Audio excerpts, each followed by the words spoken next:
teaching happily over in the Tri-Cities at Kennewick, and my wife said find a job on the west side because she was from Issaquah, and it was too hot in Kennewick. So I found a card on the board at the University of Washington at summer school, and I had never heard of where Fife even was. I had no clue. It could have been on the coast, could have been south, but I called my wife and said, well, I did find a job at some place called Fife, and she said, oh, I know where that is. We used to wrestle them. I called and interviewed with John Ratko. Some of you will know that name. He kind of hired me right on the spot and took me next door to meet Dr. Stegman, who was the superintendent at that time, and said, welcome on board. Yeah. Well, I had been at this brand new high school. John comes and he says, well, here's the key to your room. It was a skeleton key. Right?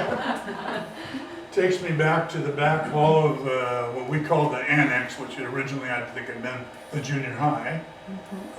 There was a hole in the floor, radiator heaters, and those kinds of things, and I thought, what have I done?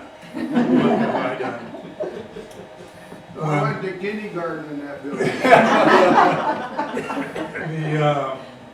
Started teaching, and Nelson Eddy, if any of you might remember, was there. Yep. He taught math, and Jack Driver.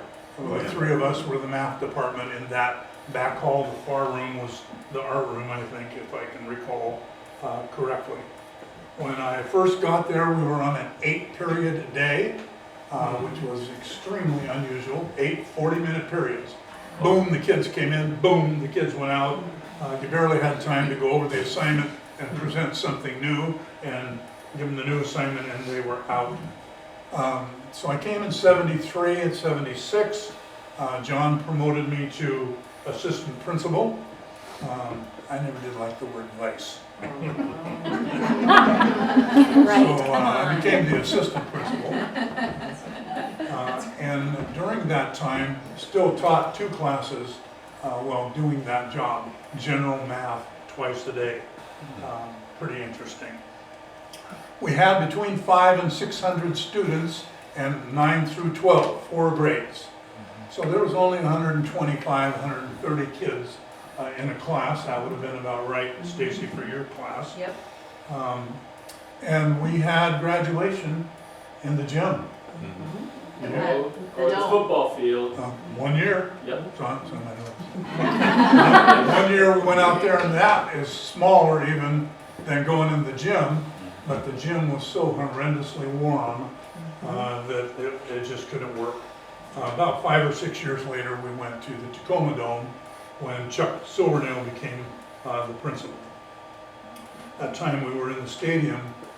Were you in that class? Sue Stalker and her friends came in a helicopter and landed out there, and all everybody's hats are flying everywhere. It was a funny thing. Back in that day and age, we started the Cabbage Patch Olympics, which still going. I watch it on Facebook every year, see how that's going. And also the faculty started doing a skit at the homecoming assembly. Did we? Yeah. Which has become a tradition also. If I have a minute.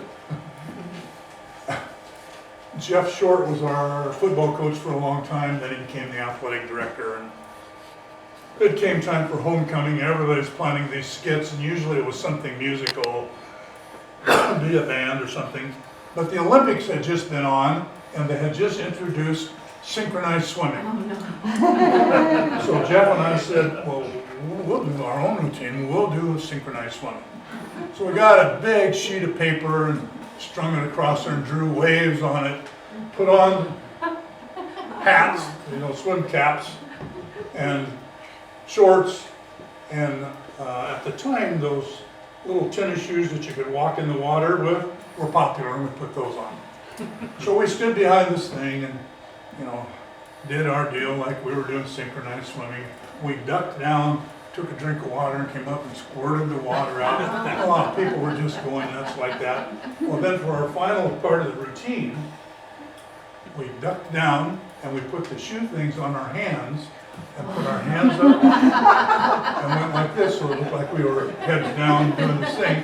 Went down, switched, came back up, got a big applause, that was all over. And after the thing, this mother came over, says, "You guys have such nice thin ankles."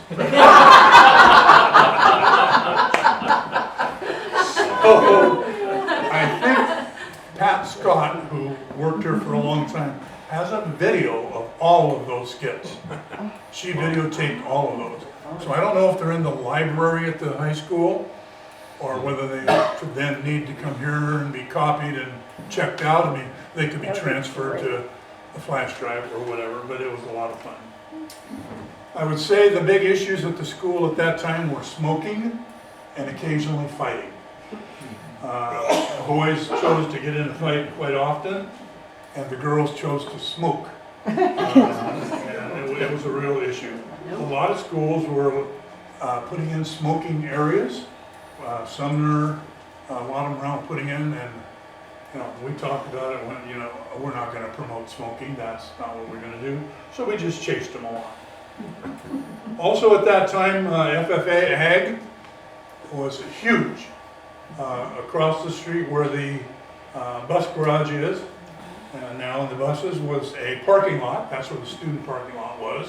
Yeah. Behind there is a big pasture, and the kids had lots of animals. That barn was full of cows and pigs and all kinds of things. And it was not unusual for me to get a call at like 4 in the morning. I'm sure this doesn't happen to Paige. The pigs are out. There's a wild cow. The cow's out. And I recall clearly Mr. Anchetta was another teacher saying, "Well, when you go down on one of those, I want to go see what the deal was." So I get a call from the Fife Police Department at like 4 in the morning, and one of the hogs has got out. Well, this is a hog like this tall, maybe 400 pounds, huge. And I asked the policeman on the phone, "Well, where is it?" He said, "Well, we're doing everything we can do to keep it off I-5. Yeah. I'm thinking that is not going to be a good thing. So I've gone and seen the kids at the fair many times, and they have a little stick. I don't know if you've ever seen it. And they tap the pig on one side or the other, and they just lead it around like it knows exactly what's going on. So thank goodness I grabbed a broom out of my garage on the way out, picked up Mr. Anchetta, zipped down there, and the police had 3 police cars, and they had it cornered in the student parking lot up against Fife Lumber's wall. They had their guns drawn. I thought, that's going to be the next worst thing if they shoot this kid's ag project, right? So I got out and I grabbed my broom and I went over and I started tapping it. Walked him right down the parking lot, down that low street, right back in, put him in his thing. And Rick and all the police officers were like, "What in the," I've seen the kids do it, so I just took a chance. Pretty funny. Of course, there were no apartments. Everything was farmland for the majority. Everybody said when the apartments were coming, that'll be the end of Fife. That'll be it. You're going to go to heck. You can't have all those transient kids coming to Fife. And we found out very shortly that they were some of our best students. Some of them, parents moved on and the kids found a place to stay in Fife. They flourished, they did well, and the apartments really did not hurt us at all.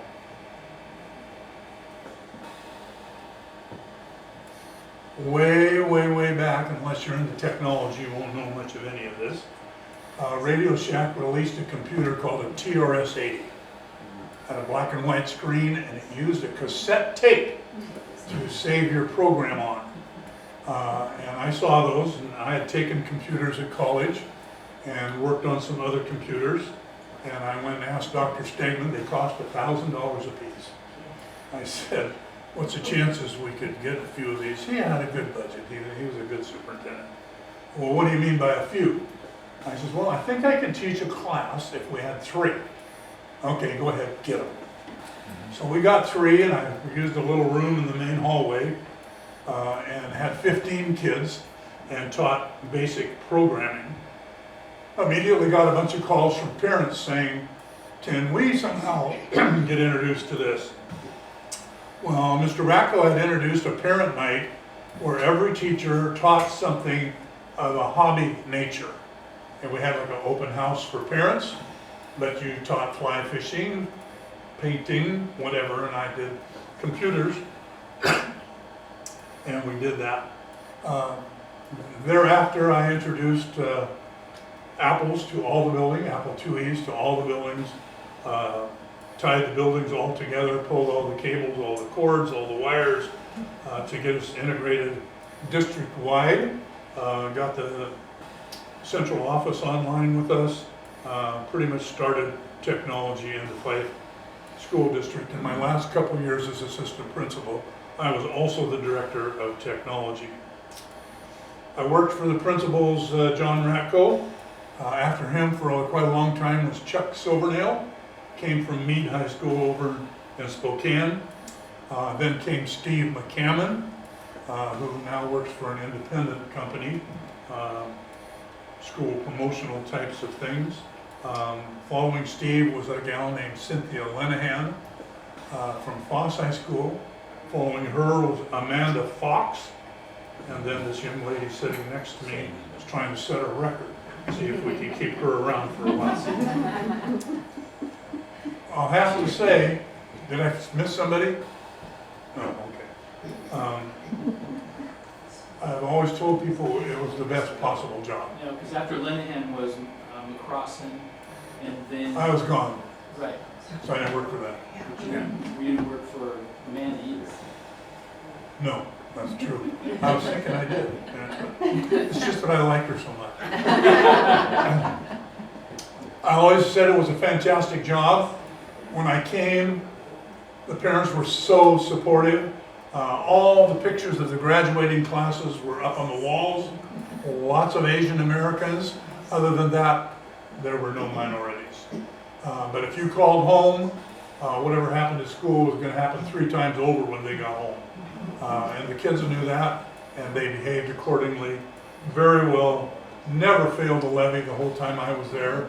Failed a bond issue a long time ago when we tried to remodel, and finally passed that and did remodel twice. But it was a fantastic job. I'll have to say my son-in-law, Mr. Alfano, is my son-in-law. The year I left, they hired him as a social studies teacher. And then he became an assistant principal, an elementary principal, middle school. He did all the jobs, and finally they moved him up to be the superintendent. And as far as I can see, he's doing a great job. It's interesting. You forget the fact that when you graduate from college and take a teaching job, you're only 4 years older than your students. And that's an easy thing to forget. Because with the advent of Facebook, you know, I get on there because I like technology and I knew about computers and stuff. And I immediately had like 400 students and their grandparents. Wait a minute. I still think of myself as a grandparent. I have a granddaughter still in college, and I'm like, how can that be? And that's when you go back and calculate, well, they were 18, and it's, 2024. So it was exciting. I still love it. I still go and visit the new buildings as they open. The next time they try and pass a bond to redo the high school, I hope you'll support that. It's been a long time again since we remodeled, and we are in desperate need of that. But it was a fantastic job, and I enjoyed getting up every morning and going to work to see what would happen and greet the kids at the bus. And I always said, if I can't call every kid by name, then it's time to go.